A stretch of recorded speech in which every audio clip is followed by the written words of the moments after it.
മലമുകളിൽ വിളക്ക് കത്തിക്കുന്നത് ഒരു തമിഴ് ആചാരമാണ്. എന്നാൽ ഇതിനെതിരെ രംഗത്ത് വന്നത് തമിഴ്നാട് സർക്കാരും ഒരു ദർഗയും വഖഫ് ബോർഡും ഒക്കെയാണ്.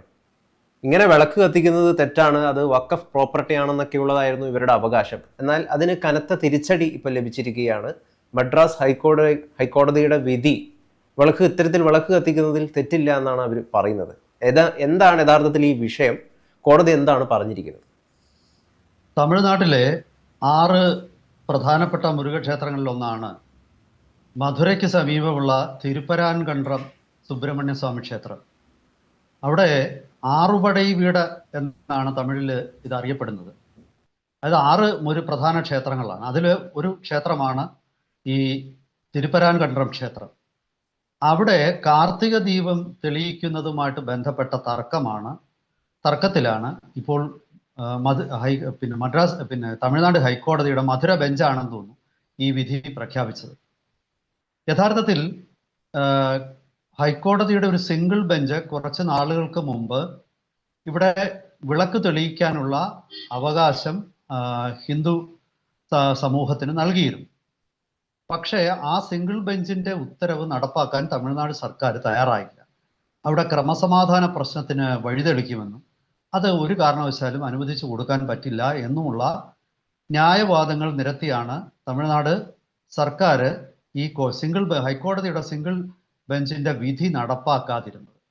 അതിനെതിരെ പരാതിക്കാരായ തമിഴ് ഹിന്ദു പാർട്ടി, അതിൻ്റെ ഹിന്ദു തമിഴ് പാർട്ടി, അതിൻ്റെ നേതാവായ രാമരവികുമാർ എന്ന വ്യക്തിയാണ് ഈ ഡിവിഷൻ ബെഞ്ചിനെ സമീപിച്ചത്. ഇപ്പൊ ഇന്നുണ്ടായിട്ടുള്ള വിധി ഡിവിഷൻ ബെഞ്ചിന്റെ വിധിയാണ്. സിംഗിൾ ബെഞ്ചിന്റെ ഉത്തരവ് ശരിവെച്ചുകൊണ്ട് ഡിവിഷൻ ബെഞ്ചിന്റെ ഉത്തരവാണ് ഇപ്പോൾ വന്നിരിക്കുന്നത്.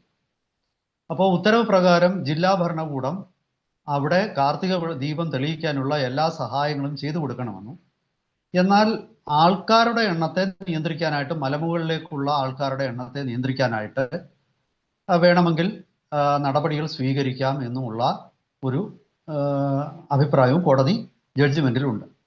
അപ്പോൾ ക്രമസമാധാന പ്രശ്നമാണെന്ന് പറഞ്ഞ് ഈ ദീപം തെളിയിക്കൽ എന്ന 100 കൊല്ലത്തിലധികമായി തുടർച്ചയായിട്ട് നടക്കുന്ന ഒരു ചടങ്ങാണ്. അതിന് റെക്കോർഡുണ്ട്. അതിനു മുമ്പും നടന്നു, 100 കണക്കിന് കൊല്ലങ്ങളായി നടന്നിരിക്കുന്നു എന്നാണ് വിശ്വാസികൾ പറയുന്നത്. അപ്പോൾ അങ്ങനെയുള്ള ഒരു ചടങ്ങ് നടത്താതിരിക്കാൻ ഇതൊന്നും മതിയായ കാരണമല്ലെന്നും അത് നിരോധിക്കാൻ ഒരു അവകാശവും ഇല്ലെന്നും ഉള്ള ഒരു സൂചനയാണ് ഹൈക്കോടതി ജഡ്ജിമെന്റിൽ നിന്നും പുറത്തു വരുന്നത്. കുറെ നാളായി ഈ തിരുപ്പരാൻകണ്ട്രം ക്ഷേത്രത്തിനോടനുബന്ധിച്ച് ഒരുപാട് വിഷയങ്ങൾ വർഗീയ ഒരു സംഘർഷങ്ങളിലേക്ക് വളർന്നു വരികയായിരുന്നു. ഇതിലെ തമിഴ്നാട്ടിലെ ഭരണകക്ഷിയായ DMKയ്ക്കുള്ള ഒരു രാഷ്ട്രീയ മുതലെടുപ്പാണ് ഈ ഒരു സാമുദായിക സംഘർഷം മധുരയ്ക്ക് സമീപമുള്ള ഈ തിരുപ്പരാൻകണ്ഡത്തിലും ഉണ്ടാകുന്നത് എന്നാണ് ഞാൻ മനസ്സിലാക്കുന്നത്. മധുരയിൽ നിന്നൊരു 10 കിലോമീറ്റർ താഴെ മാത്രം ദൂരമുള്ള ഒരു ചെറിയ മുനിസിപ്പാലിറ്റിയാണ് ഈ തിരുപ്പരാൻകണ്ഡം. അവിടെ സ്ഥിതി ചെയ്യുന്ന ഈ ക്ഷേത്രം, ഞാനീ പറഞ്ഞ പോലെ അത് ആ മല പോലും സ്കന്ദമലി എന്നാണ് തമിഴ്നാട്ടിൽ അറിയപ്പെട്ടിരുന്നത്. കന്ദൻ എന്ന് പറഞ്ഞാൽ സംസ്കൃതത്തിലെ സ്കന്ദനാണ്, തമിഴിൽ വരുമ്പോൾ കന്ദനായി. അപ്പോൾ ആ മലയ്ക്ക് ചുറ്റും പ്രദക്ഷിണം നടത്തുന്ന ഒരു പാരമ്പര്യം ആയിരക്കണക്കിന് കൊല്ലങ്ങളായിട്ട് തമിഴ്നാട്ടിലെ ഹിന്ദുക്കൾക്കുണ്ട്.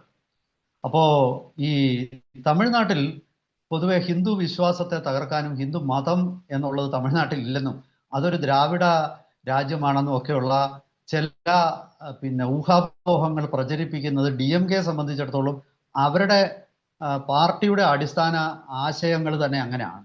അപ്പോൾ സ്വാഭാവികമായിട്ടും ഇവിടെ ആ ആശയങ്ങളും ആ മലയിൽ തന്നെ സ്ഥിതി ചെയ്യുന്ന ഈ ഒരു ദർഗയുണ്ട്. ആ ദർഗയുടെ പേര് സിക്കന്ദർ ബാദുഷാ ദർഗ എന്നുള്ളതാണ്. ഈ സിക്കന്ദർ ബാദുഷാ ദർഗ അതും പഴയ ഒരു ആരാധന കേന്ദ്രമാണെന്നുള്ളതിൽ സംശയമില്ല. പക്ഷെ അതിനേക്കാൾ ഒരു 1000 കൊല്ലം മുമ്പുള്ളതാണ് ഈ ക്ഷേത്രം.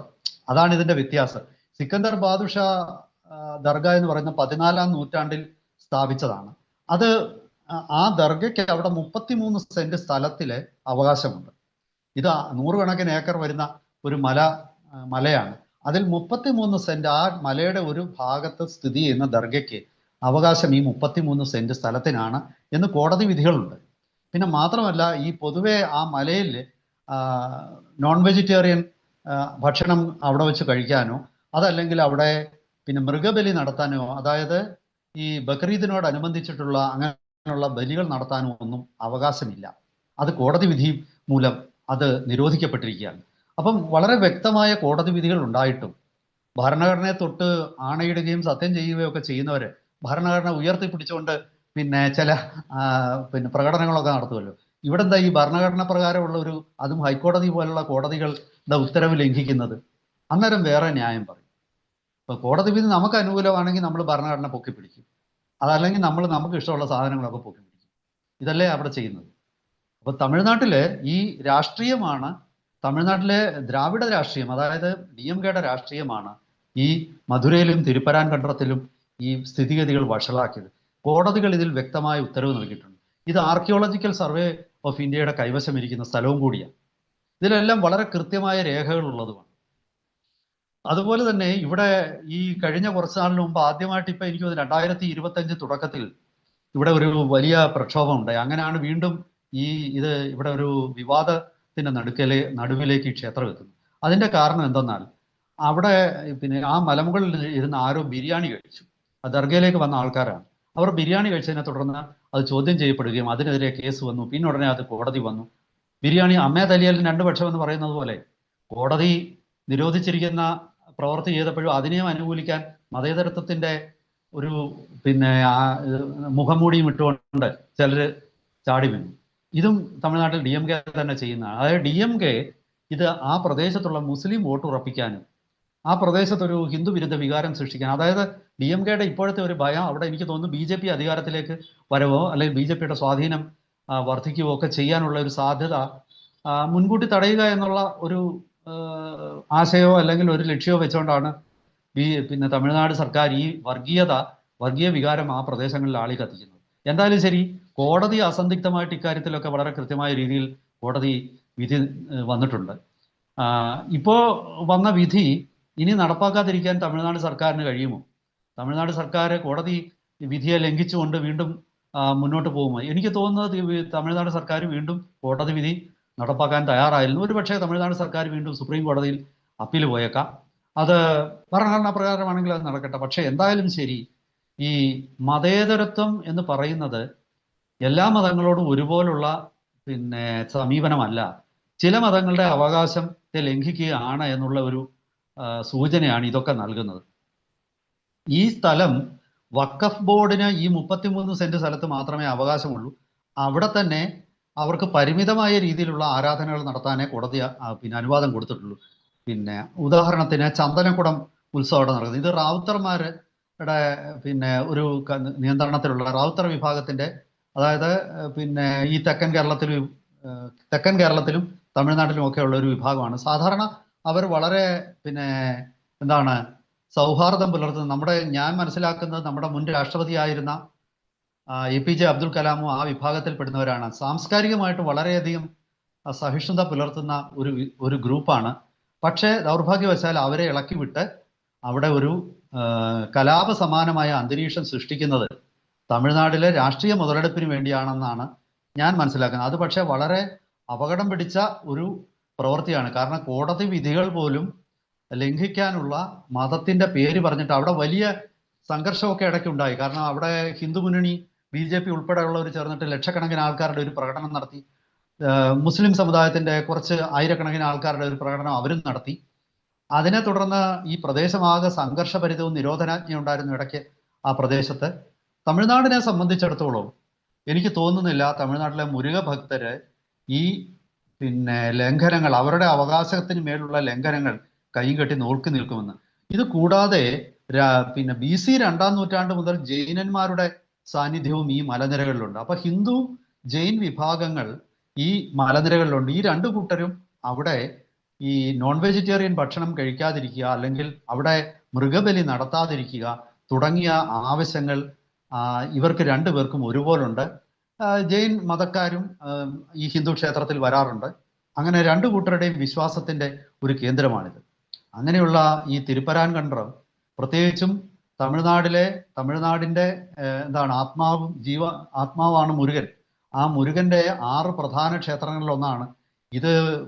പിന്നെ മുസ്ലിം സമുദായത്തെ സംബന്ധിച്ചിടത്തോളം ഇതിന് അത്ര വലിയ പ്രാധാന്യമൊന്നുമില്ല. ഇത് സത്യത്തിൽ ഒരു ദർഗയാണ്. അത് തന്നെ ഈ ദർഗയിലെ ആരാധന പല മുസ്ലിം വിഭാഗങ്ങളും അംഗീകരിക്കുന്നില്ല. അവിടെ പിന്നെ അതിന് അത്ര വലിയൊരു പ്രാധാന്യമില്ല. പക്ഷെ അതൊരു ബഹുമാനിപ്പിക്കപ്പെടേണ്ട സ്ഥലമാണ്. തീർച്ചയായിട്ടും ആ ബഹുമാനം നിലനിർത്തിക്കൊണ്ട് ഈ 33 സെന്റിൽ അവർക്കുള്ള അവകാശത്തെ കോടതികളും അംഗീകരിച്ചിട്ടുണ്ട്. അതിനെ ആരും ചോദ്യം ചെയ്യുന്നില്ല. അത് അവിടുന്ന് മാറ്റണമെന്നും ആരും പറയുന്നില്ല. പക്ഷേ അതേസമയം അതിൻ്റെ പേരിൽ ഈ മുഴുവൻ കുന്നിലും ബാക്കിയുള്ള ആൾക്കാർ എന്താണ് ഇനിയൊന്നും ചെയ്യാൻ പാടില്ല എന്ന് പറഞ്ഞാൽ അത് പിന്നെ ന്യായത്തിനും നീതിക്കും സത്യത്തിനും നിരക്കുന്നതല്ല. അത് ഒരു കാരണവശാലും തമിഴ്നാട്ടിലെ ജനത അംഗീകരിക്കുമെന്നും എനിക്ക് തോന്നുന്നില്ല. എന്തായാലും വരും ദിവസങ്ങളിൽ കോടതി വിധിയെ ലംഘിച്ചുകൊണ്ട് തമിഴ്നാട് സർക്കാർ ഇനിയും വിധി നടപ്പാക്കാതിരിക്കുകയാണെങ്കിൽ അതിന്റെ രാഷ്ട്രീയ നേട്ടം യഥാർത്ഥത്തിൽ BJPക്ക് ആയിരിക്കുമെന്നാണ് ഞാൻ മനസ്സിലാക്കുന്നത്. അത്തരം ഒരു മണ്ടത്തരം കാണിക്കാതിരിക്കാൻ BJP സർക്കാർ DMK സർക്കാർ എന്തായാലും ശ്രദ്ധിക്കുമെന്നാണ് ഞാൻ കരുതുന്നത്. Communal harmony